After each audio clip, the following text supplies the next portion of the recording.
আপনি সরকারে যে কাজ করতে নিষেধ করছে, আপনি যদি এই কাম করেন, সরকার আপনার উপরে খুশি না বেজা? আপনি সরকারের বন্ধু না শত্রু? যে ব্যক্তি আল্লাহ নিষেধ করছে গান বাজনা, নবীজি নিষেধ করছে গান বাজনা, যে ব্যক্তি গান বাজনা করে, যে ব্যক্তি গায়ে হলুদ করে, যে ব্যক্তি রং করে, যে ব্যক্তি চল্লিশা করে, ইসলাম বিরোধী যত কাম আছে, যে ব্যক্তি এইগুলা করে, যত নাফরমানি আছে, এই সমস্ত নাফরমানি করে, সে কি আল্লাহর বন্ধু না শত্রু? আল্লাহর শত্রু হয়ে জিন্দিগির মধ্যে সুখ পাওয়া যায় বলুন?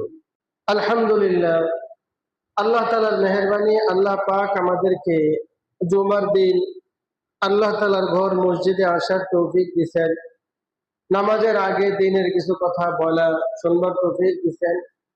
এজন্য শুকরিয়া আদায় করি, আলহামদুলিল্লাহ। ভাই দোস্ত, আল্লাহ তাআলা আমাদেরকে বানানোর আগে ফেরেশতাদের সাথে পরামর্শ করছেন।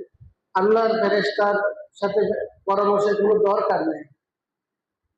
এরপরেও আল্লাহ তাআলা ফেরেশতাদের সাথে পরামর্শ করছেন। আল্লাহ বলছেন, ইন্নী জাইলুন ফিল আরদি খলিফা, দুনিয়াতে আমার প্রতিনিধি পাঠাইব, খলিফা পাঠাইব।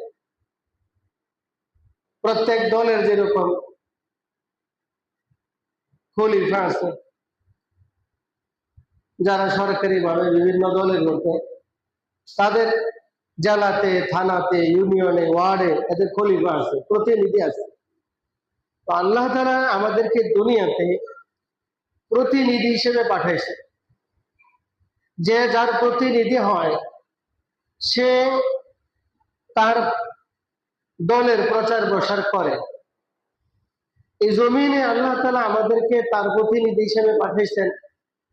এই জমিনে আল্লাহ তাআলার বিধান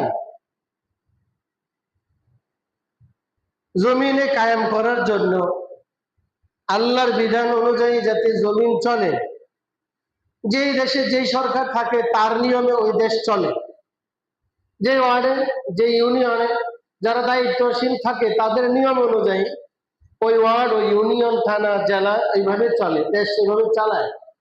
এই জমিন আল্লাহ, ইনিল হুকমু ইল্লা লিল্লাহ। এই জমিন আল্লাহ, এই জমিনে হুকুমত চলবেও আল্লাহ তাআলা। আল্লাহ তাআলা যেভাবে বলেন সেইভাবে আমাদেরকে চলতে হবে। আমাদের বানানেওয়ালা কে? আমাদের কে বানাইছেন? আল্লাহ বানাইছেন। এখন আমার জীবন বিধান, আমি কিভাবে চলবো, আমার খাওয়া দাওয়া, পেশাব পায়খানা, ঘর সংসার, বিবাহ শাদী, সকাল থেকে সন্ধ্যা, জন্ম থেকে নিয়ে মৃত্যু পর্যন্ত আমার যত কাজ আছে, এই সমস্ত কাজ চলবে কার মতে?